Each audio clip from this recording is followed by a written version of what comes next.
Good morning and welcome again to this week's online church. Let me invite you in worshiping our God, this amazing God, this miracle working God, the God who turns our mourning into dancing. He gives beauty for ashes, and the God who loves us so much that He gave everything for us. So once again, let me invite you to join us in singing from wherever you are.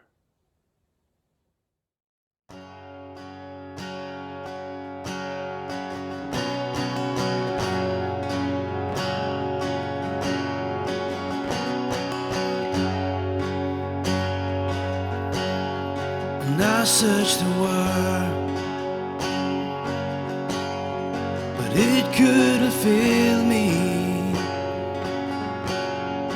Man's empty praise and treasured faith are never enough.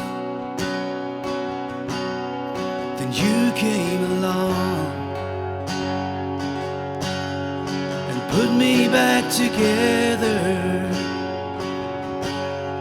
And every desire is now satisfied here in your love. Oh, there's nothing better than you. There's nothing better than you, Lord. There's nothing, nothing is better than you.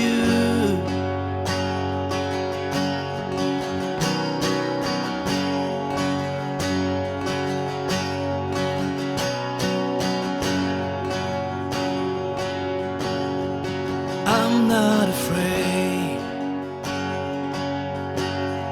to show you my weakness, my failures and flaws. Lord, you've seen them all, and you still call me friend. 'Cause the God of the mountain is the God of the valley. There's not a place your mercy and grace won't find me again. Oh, there's nothing better than you. There's nothing better than you, Lord. There's nothing, nothing is better than you. There's nothing better than you. There's nothing better than you, Lord. There's nothing, nothing is better than you.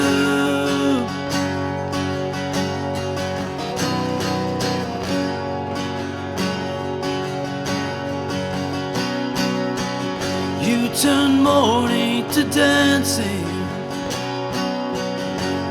Give beauty for ashes.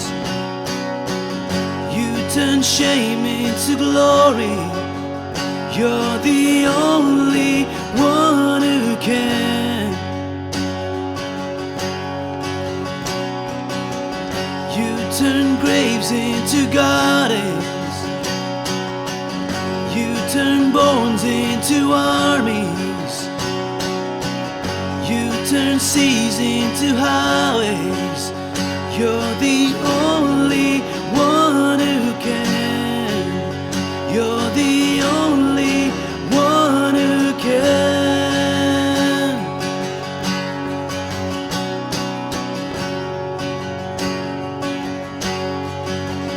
Oh, there's nothing better than you. There's nothing better than you. There's nothing, nothing is better than you.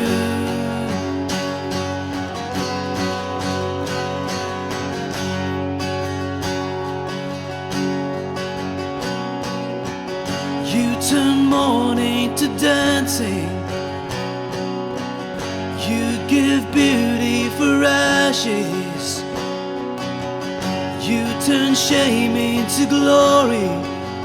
You're the only one who can.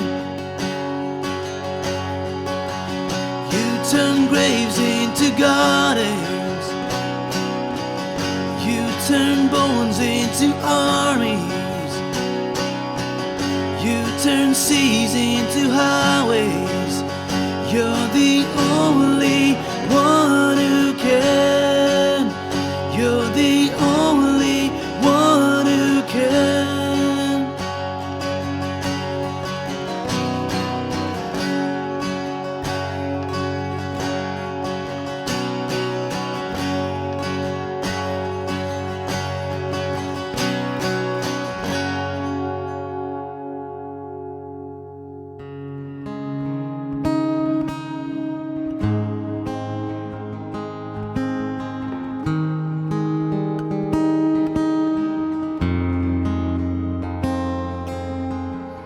Even when I don't see it, you're working. Even when I don't feel it, you're working. Never stop, you never stop working. You never stop, you never stop working. Even when I don't feel it, you're working. Even when I don't see it, you're working. You never stop, you never stop working. You never stop. Waymaker, miracle worker, promise keeper, light in the darkness. My God, that is who you are. You are waymaker, miracle worker, promise keeper, light in the darkness. My God, that is who you are.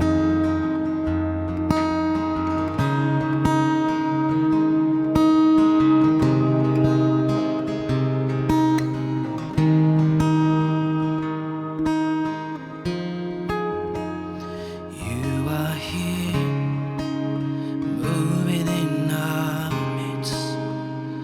I worship you, I worship you. You are here, working in this place. I worship you, I worship you. You are here, moving in our midst. I worship you, I worship you.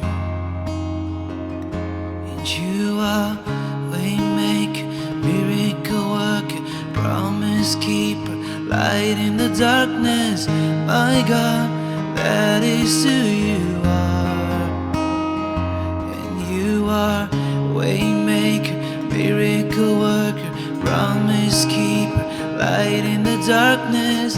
My God, that is who you are. That is who you are. That is who you are. That is who you are. That is who you are.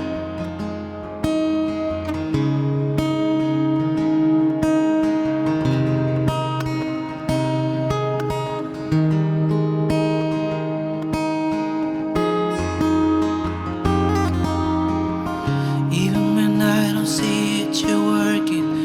Even when I don't feel it, you're working. You never stop, you never stop working. You never stop, you never stop working. Even when I don't feel it, you're working. Even when I don't see it, you're working. You never stop, you never stop working. You never stop.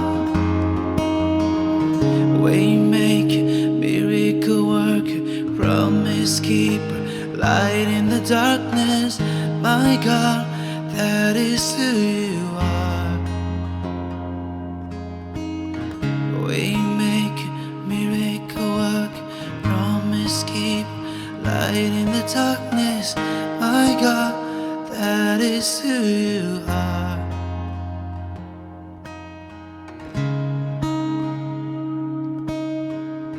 That is who you are.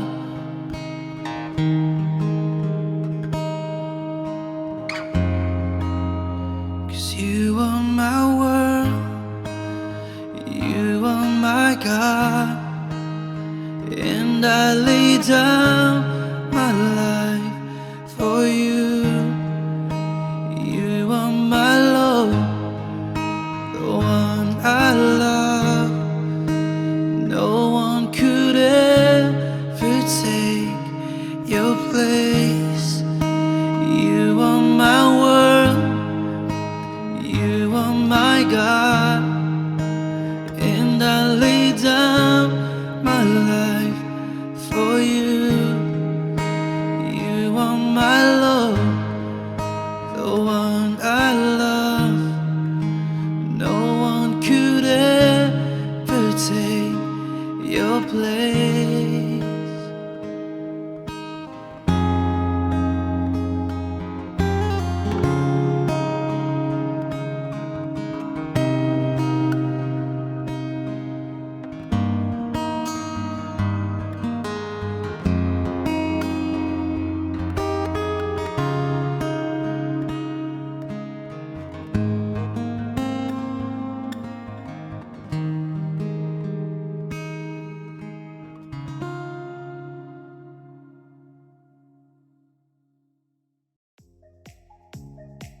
Good morning, you are so welcome to BVC Online today. We are so glad to have you here this morning. We just have a couple of quick announcements before we get into our series on Why Worry. Just about a little announcement that our Connect groups are continuing over Zoom at the minute. This is a time that we have spent learning about God. We've been building friendships and just having a laugh together. If you would like to get in touch with us about those, please drop us a message on either Facebook or Instagram.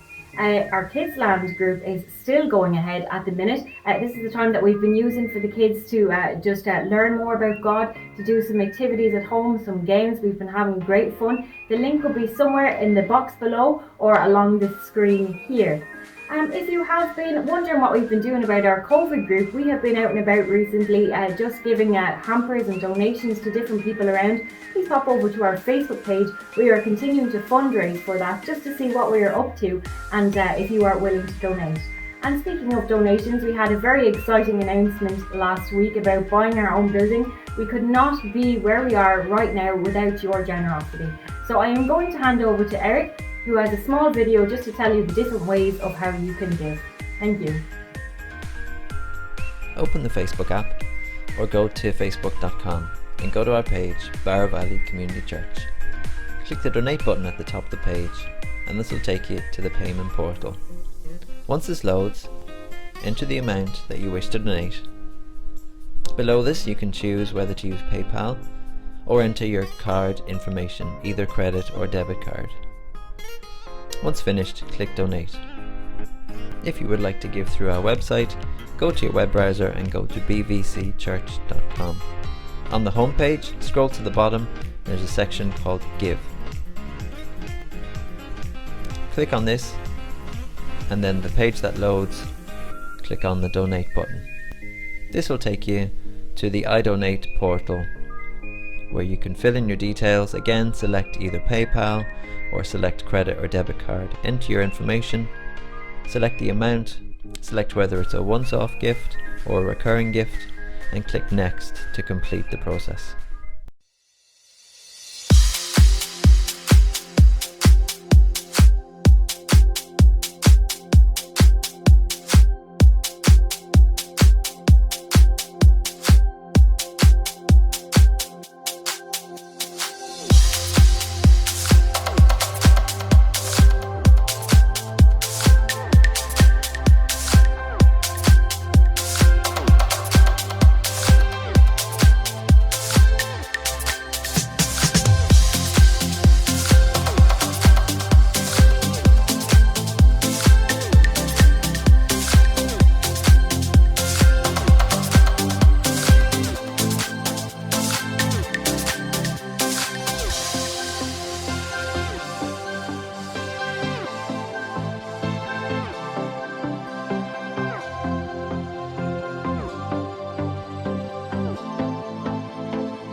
Chris, hey, is this your wallet in the bathroom?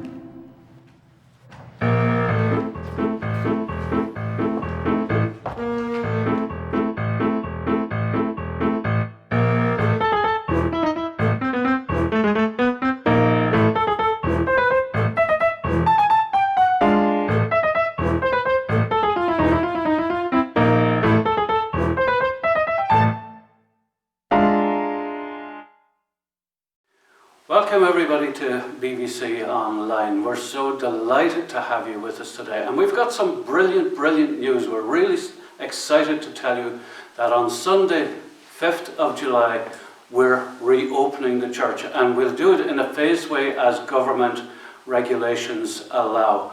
There's going to be a lot of different things we'll need to implement and different safety issues we need to deal with, and it's important that every one of us respect those issues when the day comes. So for as many of you who are prepared to come and join us from Sunday the 5th, get yourselves ready, be prepared, and we will ensure we can look after you as best we can.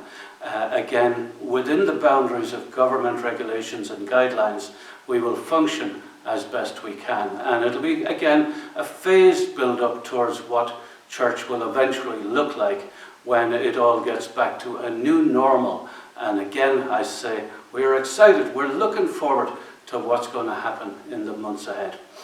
Let's get on with the series we started last week. The series that's new. We're in the second week of it, and it's called Why Worry? It's not a subject that's new. It's a subject that's been around for at least 2,000 years and many more besides. But I'm using the 2,000 year calendar date simply because it was something that Jesus actually spoke about to the people of his time. And it would apply, if Jesus was in our time, the same basic principles of what Jesus taught to the people of his time would apply to us. Because worry, for most, if not all of us, is a preoccupation with what may or may not happen tomorrow. Now, that's, as I've been saying over the last number of weeks, and we said it all the way through the Meantime series, tomorrow is something that you've got no control over. No matter what you try to do, no matter how much worry you put into it, you've got no control over your tomorrows. We don't even have control over the next few minutes of our lives, let alone tomorrow. You've got no control from the moment you were born, from the moment you were conceived till the moment you die. You never did, and you never will, any more than I ever did or ever will have control over what happens in our every tomorrow. And for every uncertainty we have, it usually involves a tomorrow.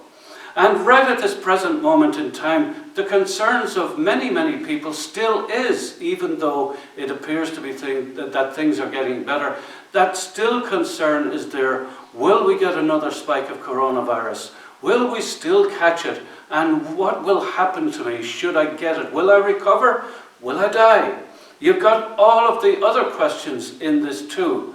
Will I have a job? My job has been wherever it is for the last number of months. I don't even know if I'm going to have a job again when this is over. The other questions are, will my family be okay? Will I get all the bills I need to pay? Will I get them paid? The list of every worry we have for tomorrow is endless. And out of every tomorrow and the things we worry about, people have different ways of dealing with it and handling it and trying to allow themselves the benefit of even getting some sleep at night, to the point where I've met people, and there are people, whose form of medication to help them get to sleep is alcohol, sleeping tablets, whatever it might be, the various forms that we can take on to almost medicate ourselves into sleeping so that we don't have to live at nights with these thoughts and things that just preoccupy us, even during the hours of the night.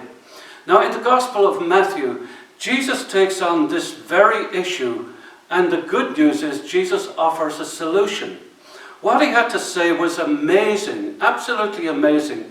although for many of us we can dismiss it as being way too simplistic for our intelligent generation. We dismiss sometimes the simple solutions because we think it couldn't be as simple as that. But yet, there was a power in his teaching that in spite of its simplicity, it was an incredible power and an incredible message. So to follow on from last week, this is part 2 of what I started last week in this same section.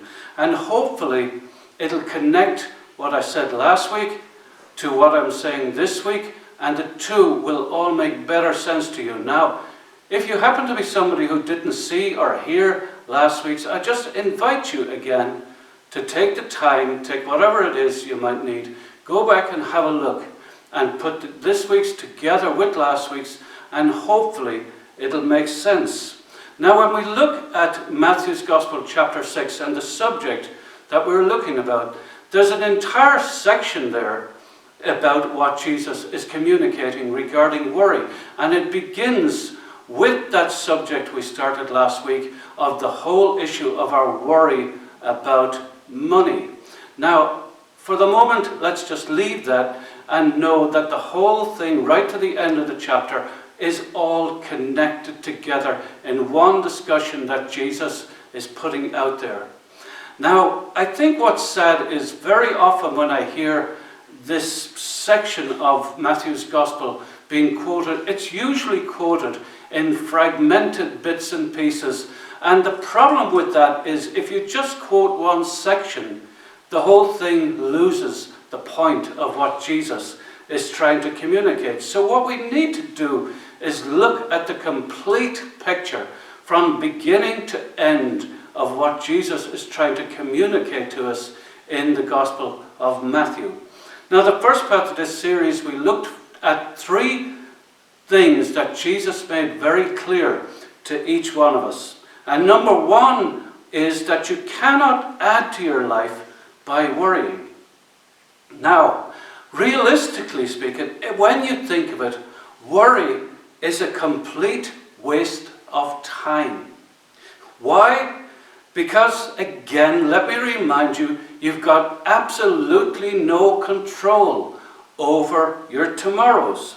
So as simplistic as that might sound to you, worrying about tomorrow is a waste of time.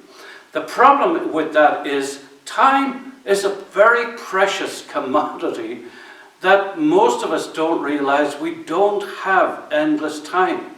And for as much as you choose to waste of your time worrying about things that you've got no control over, like the adverts that we often hear about Home Store, when your time is gone, it's gone. You can't get it back. And again, putting it simplistically, when we waste it, we're not going to get it back. And here's the thing, you cannot add to the time we've got here on this earth. The second thing Jesus says is don't worry. Now, at no point does Jesus say, we shouldn't care or anything like that. He is not saying that at all. He doesn't suggest to us that we should just sit back, chill out, relax, or go to the beach and just hang out there and just wait for everything that happened.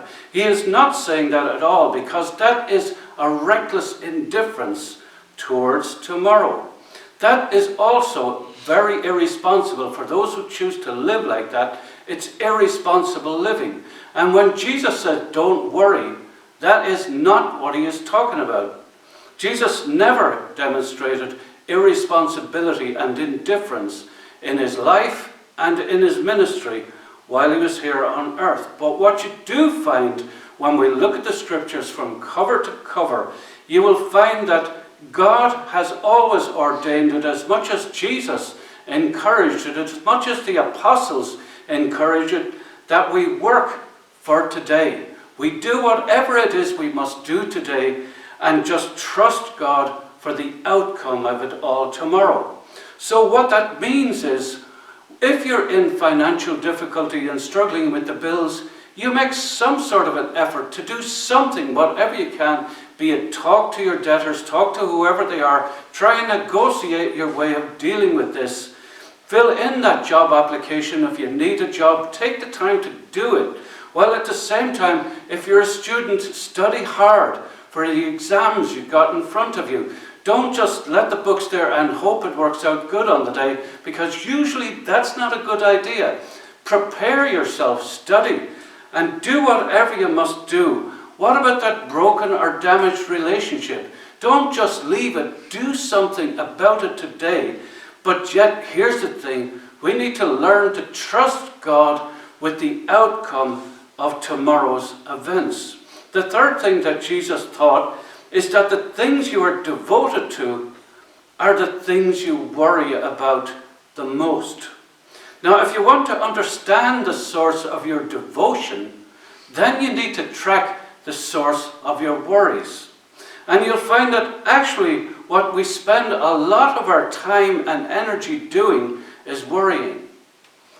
In a nutshell, as I was saying in the first session of this, and I was saying the same thing again this morning, today, whatever time you're listening to this, is that it's the same thing. The things we devote huge amounts of our time to are the things we become devoted to.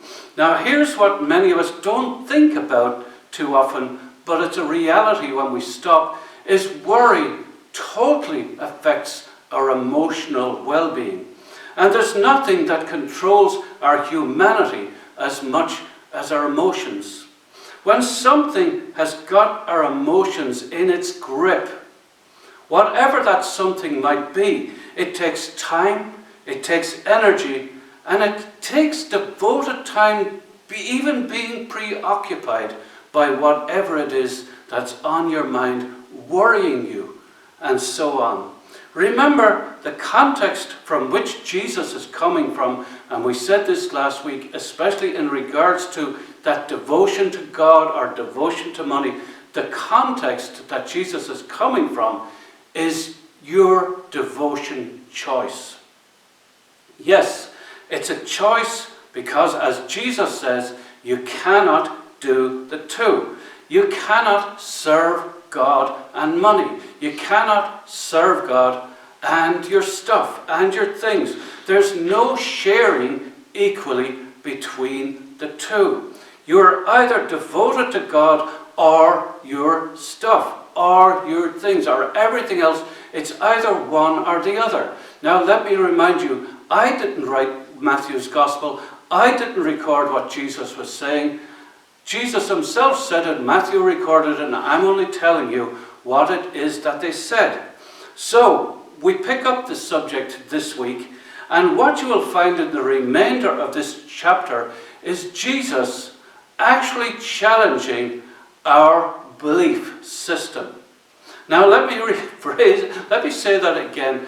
Jesus actually takes the time to challenge our belief system. Now, for some of you are probably saying, what does that mean? What do you mean by that? Let me put it like this. It's that equivalent of me saying, well, I believe in God's provision. I believe in everything He can do for me.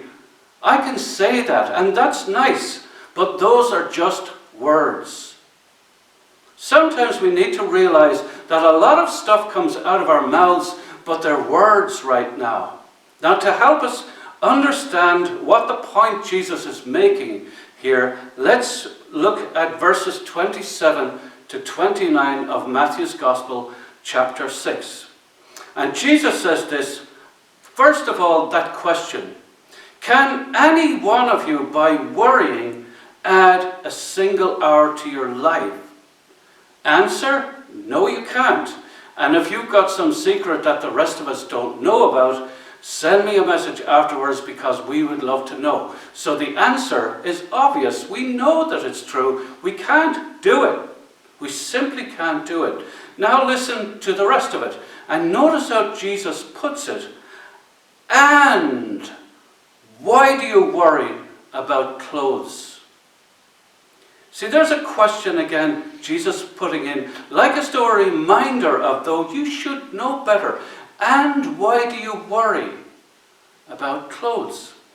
Then he reminds them, look at the birds, look at the flowers, look at how they grow and how God feeds them. They don't labor or spin. Yet I tell you that not even Solomon, in all his glory, that king of old in Israel, was dressed like one of the flowers of the field.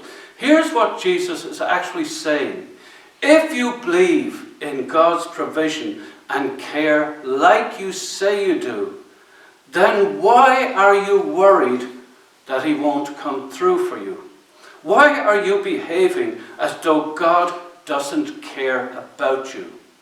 You see, your mouth can say you believe, but your actions actually say you don't believe a word of it.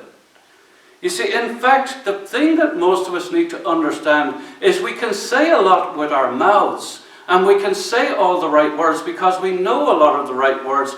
Some of us know the Bible from cover to cover. We know all the words, we know everything about it, what it says. We just don't know how to put it into reality because our actions usually demonstrate what it is that we actually believe beneath the surface of what we say.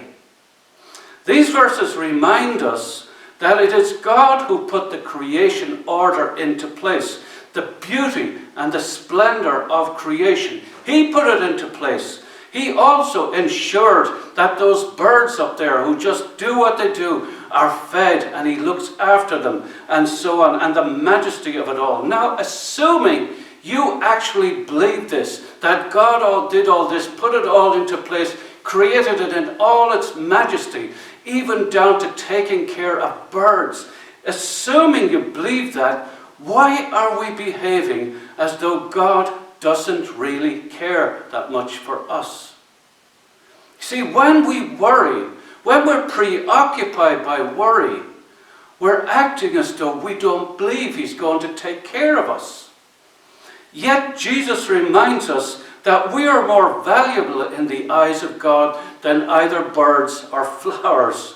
He cares for our well-being far more than he cares for any of these things. We were created in his image. He sent his Son, who took on humanity to die for our sins, not the behavior of any animal, bird, or whatever, not for flowers, but for you and for I. That is how much God cares for us. Now Jesus pushes the point a little further home. Look at verse 30. Here's the thing. Listen, when you step back, when you realize what I'm saying, he reminds them, if that is God, how God clothes the grass of the field, which is here today and thrown into the fire tomorrow, will he not much more clothe you, you of little faith? Now look at that verse very carefully, and you'll discover that while Jesus is making a statement, he's also putting out a question. Will he not? If you really believe that God is taking care of the creation order, feeding the birds, making sure that the grass of the field, the flowers of creation shine and function all their glory and splendor, do you not believe that he is capable of clothing you, looking after you? So the answer, will he or won't he?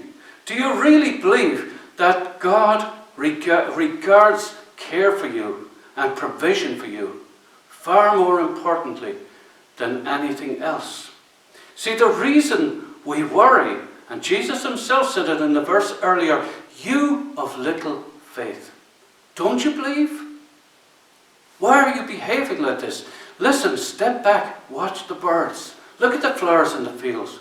If you believe that God took care of that, why are you worried about the stuff, you of little faith? See, here's the thing.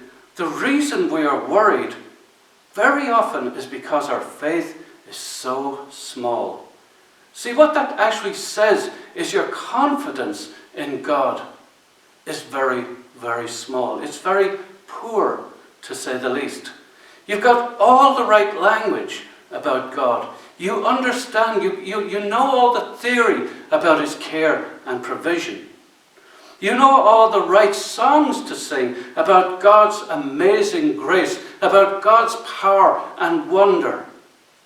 But the outward evidence of our faith displays a total lack of confidence that that same God we speak about can be trusted or can be understood to look after us.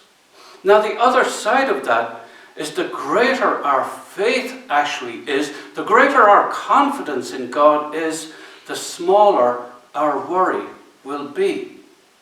Now over the years I've met and I've learned a lot from people who had faith that I just admired, and I actually learned from it. Now those were people who had worries, or things going on in their life, situations, whatever they might be, that were more than I could ever imagine happening to me. And most of us would probably never have dealt with anything like what these people had to deal with. And that did not mean that they were worried. Now, it never meant that they didn't care. Of course they cared. They cared every bit as much to take care of whatever it was they could today, but at the same time, they weren't worried about tomorrow simply because they had already trusted it into the hands of their Father in heaven, who had the outcome of tomorrow already in his hands. You see, here's the thing. We've got to learn to trust God for tomorrow, and by doing so, the people I've met and what I've learned from is by trusting him to take care of tomorrow, our faith can take the next step to growing. Here's what many of us need to learn, the place to begin. Don't just talk faith. A lot of us talk about faith, having faith, all sorts of stuff about faith, but we need to start learning to step into faith.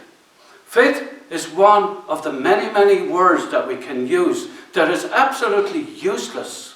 It means nothing unless we're prepared to take the next step and step into what it actually means in practice. Faith in any one of us will never grow and will never develop.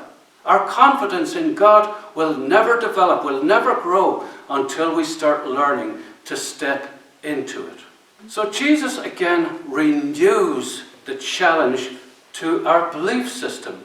Now this comes from those earlier verses that we looked at both last week. We've touched on them already today. And they are those verses where Jesus invites us to step back from our worry world.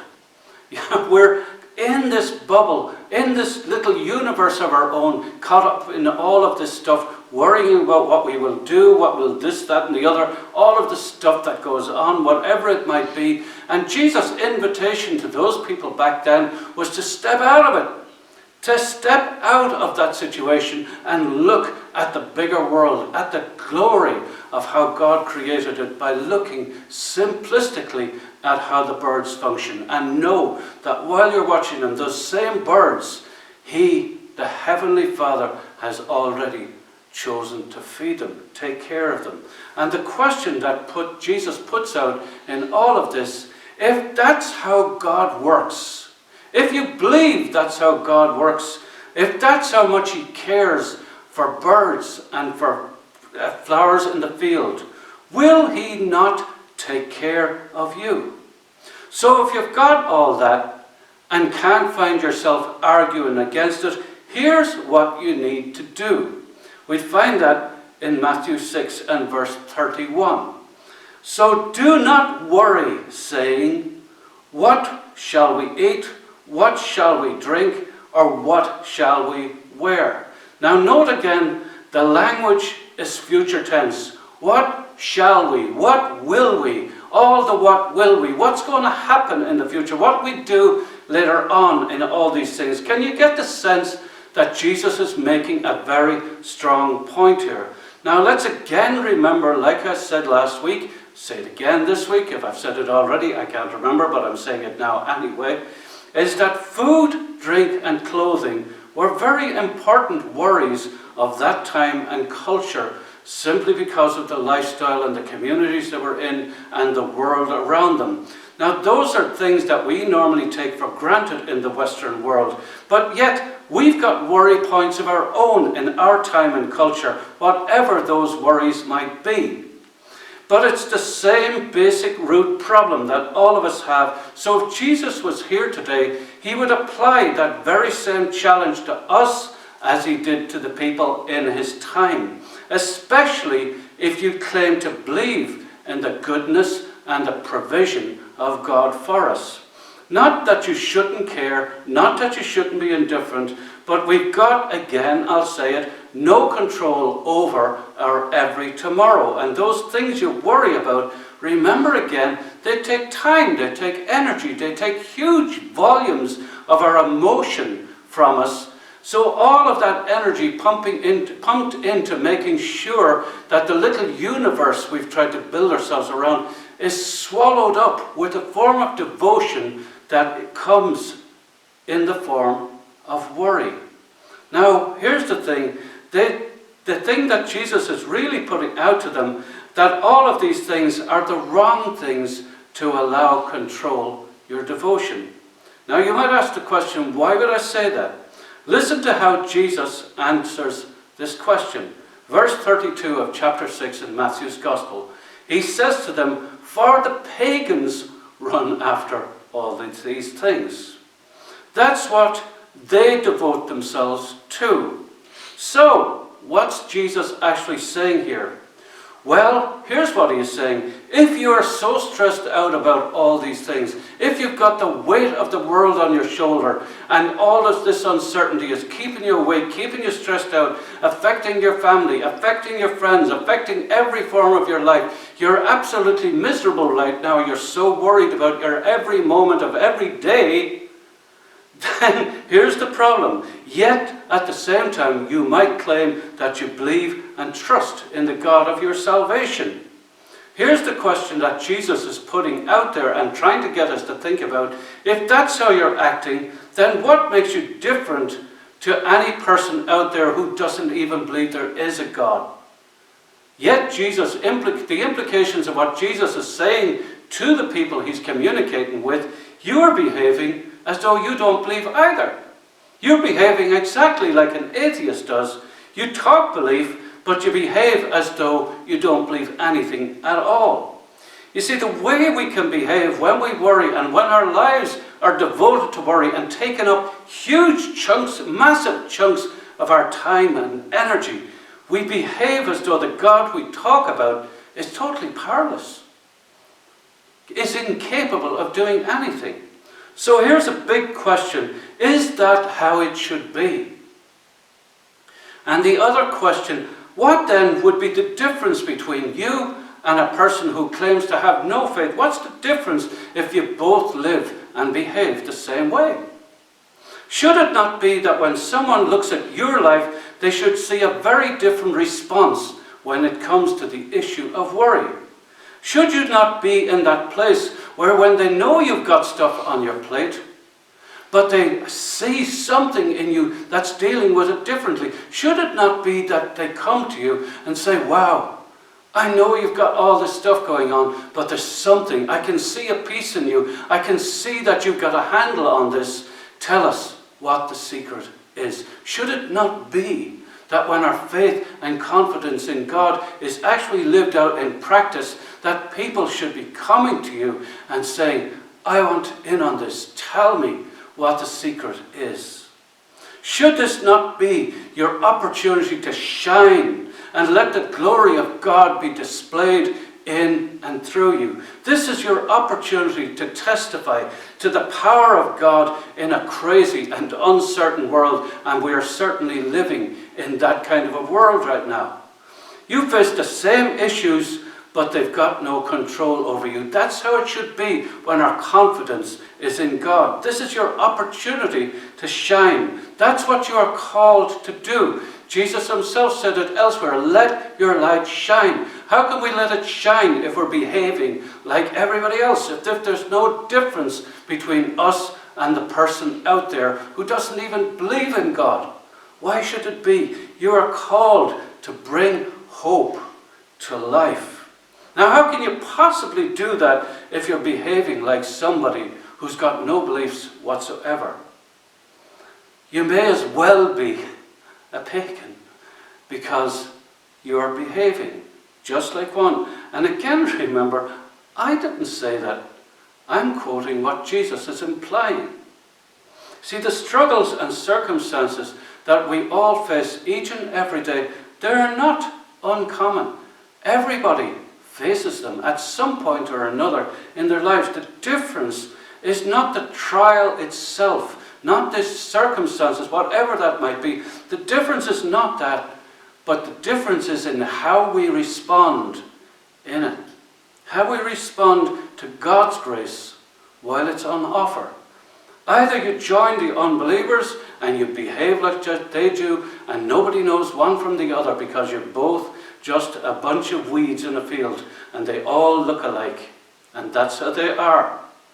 See, we need to act as though the transforming grace and power of God is a reality to us, not just something we say. We need to step into a different direction. Why? Because when it comes to the things you need, here's what Jesus said. Verse 31, the latter part of it, your heavenly Father knows that you need them. Now, isn't that a powerful statement? Do you know this? Do you actually know that your heavenly Father is aware of what you need? Do you believe that he knows and is aware of what you need?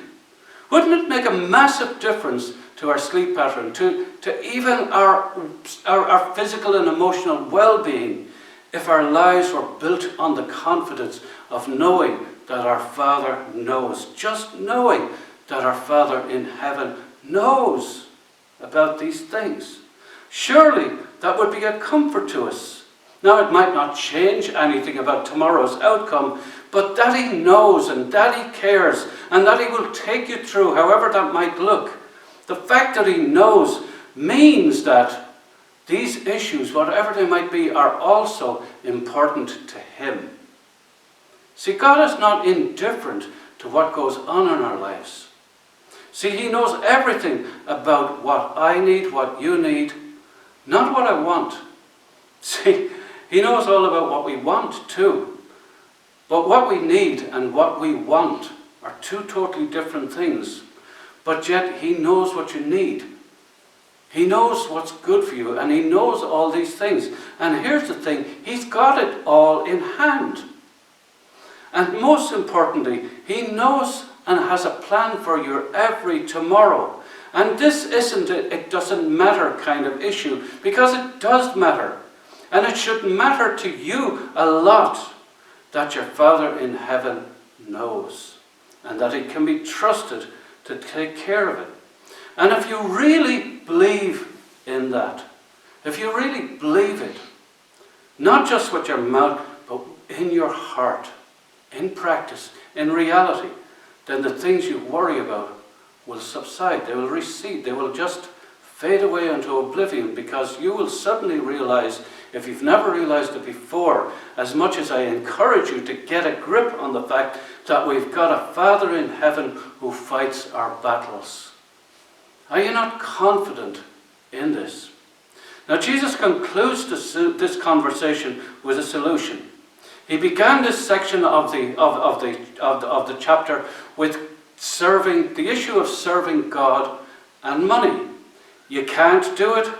God says you are either devoted, Jesus said you're either devoted to one or the other. But you have a choice to make: devotion to God or your stuff or money or whatever it might be that you're devoting your time to and your energy to, other than devoting that same time, energy and all of that to God himself. You see, the thing is, we can argue, and I have argued myself as much as I will hear other people argue the same, that we can balance it.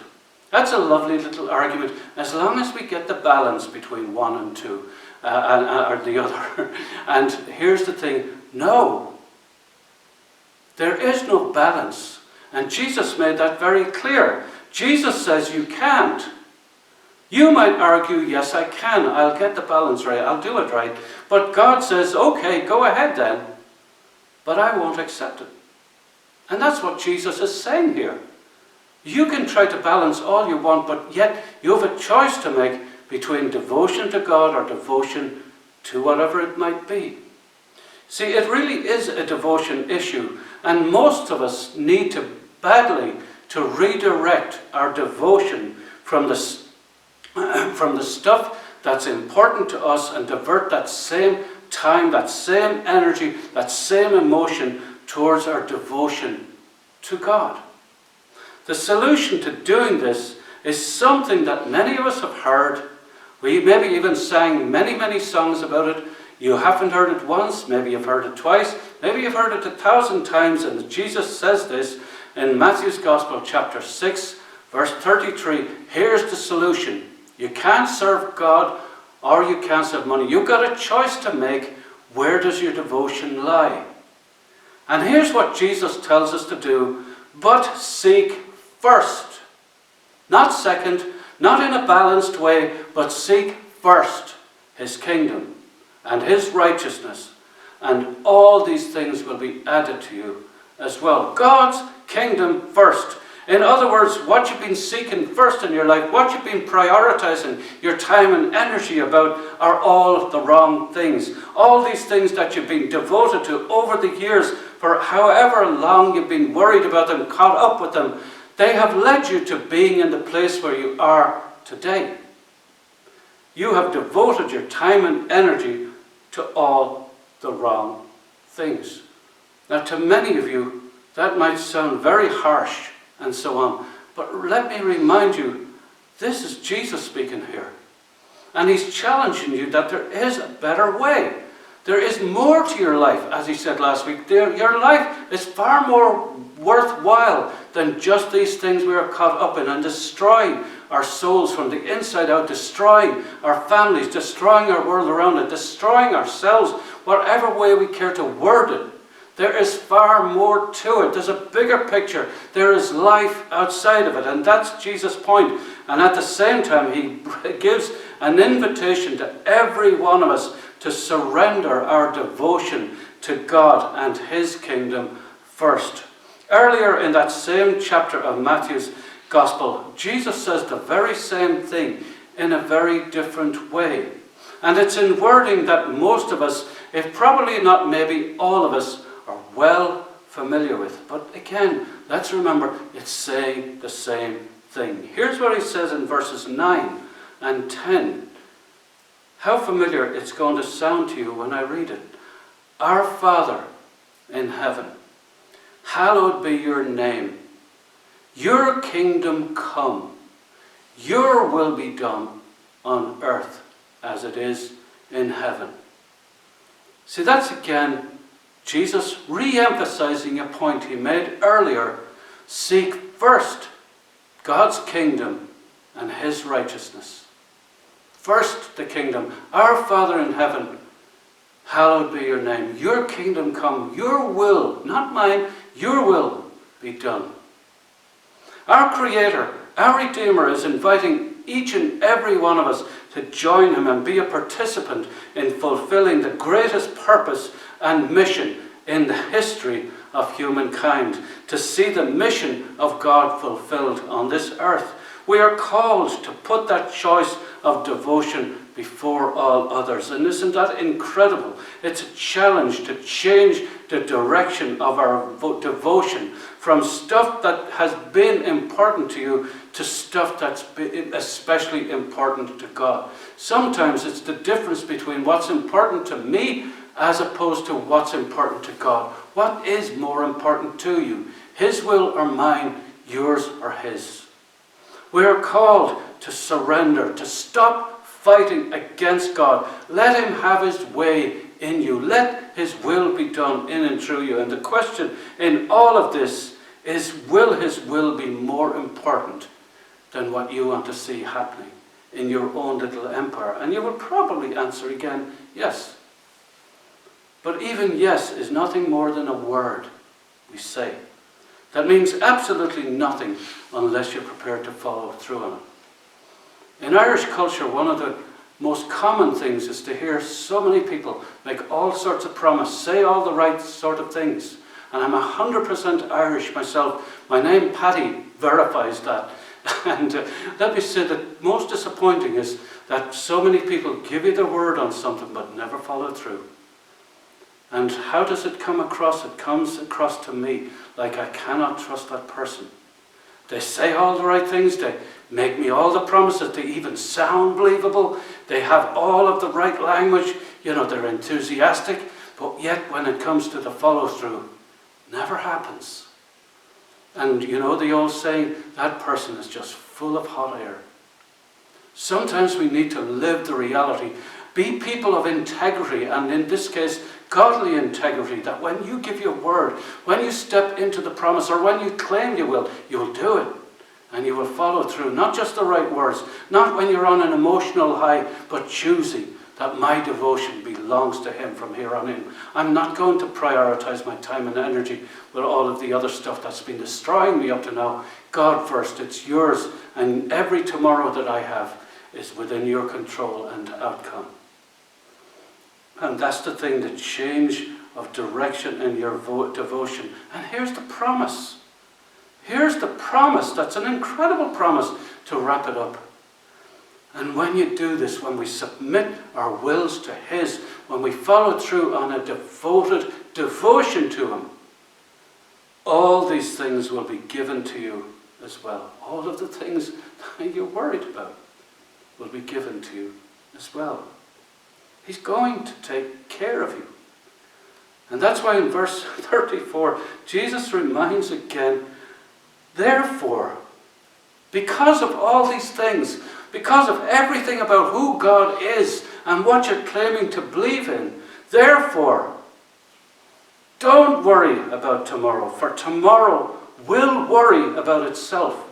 Again, what's he saying? You have got no control over it. You've only got today to worry about. Each day has enough trouble of its own. Stop worrying about tomorrow that you've got no control over, and trust your Father in heaven to take care of all that is uncertain in your every tomorrow. We're going to wrap this series up next week and put the whole picture together as we conclude this series of Don't Worry, Why Worry? And I look forward to you joining us again next week and in the weeks to come as we unveil our plan for reopening the church. But thanks again for taking the time to listen in today. We're delighted to have you. I'm just going to invite you to pray with me, and I'm going to pray for you as well. So let's close our eyes and say, Father in heaven, we have a habit of saying all of the right things, making all sorts of promises that we just say because they're the right things to say. But I pray today that the devotion of our hearts, instead of being tied up with all of this emotion, all of this other stuff, we will just change direction and devote the same equal, if not 100% of our time, energy and emotion to our devotion to you. So much more to be fulfilled, so much more can happen, and it can also lead us to become part of a solution to a broken world. That's what you called us to be the difference. And I pray, Father, that in each one of us we will look to you, and Lord, not just talk about confidence in you, but we'll actually have confidence in knowing that you take care of these things. As much as you feed birds and as much as you create the beauty of the flowers in the field, you care for us far more than these things. You value us much more than these things. So as we end the day, Lord God in heaven, Father in heaven, our Father in heaven, I pray, Lord, that for each one listening, be it today or be it during the week, whenever they care to listen to this message, or even especially right now, that you will, Lord, shape all of our hearts with this message, that you, Jesus, were making clear that this is a devotion issue. It's what we are devoted to. And I pray, Lord, that even the words of Jesus, that as strong as they are and as punchy as they are, so to speak, we will listen to them and learn to walk in them. Amen.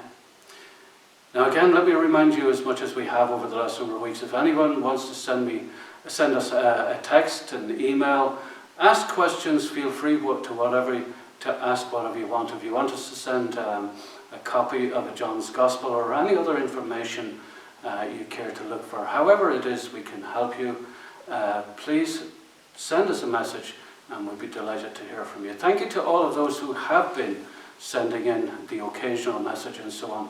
It's been really great to hear from you, and just keep them coming in, and we look forward to you joining us again next week. Have a great week. God bless. Bye. Well everyone, that's all for today. We hope that you were challenged and encouraged by the message that you just heard. If you would like to get in touch with us, on the next slide is a summary of our contact details, but make sure to get in touch if you have any questions, any items of prayer or encouragement. We would love to hear from you. Don't be shy. We really want to connect with you, especially at this time. And a reminder about our giving options. If you are able to give, I ask you please consider doing so. But likewise, if you're not able to give, please reach out to us and let us know, because we would love to be able to help you in any way that we can. Have an amazing week ahead, stay safe, and we'll see you again soon.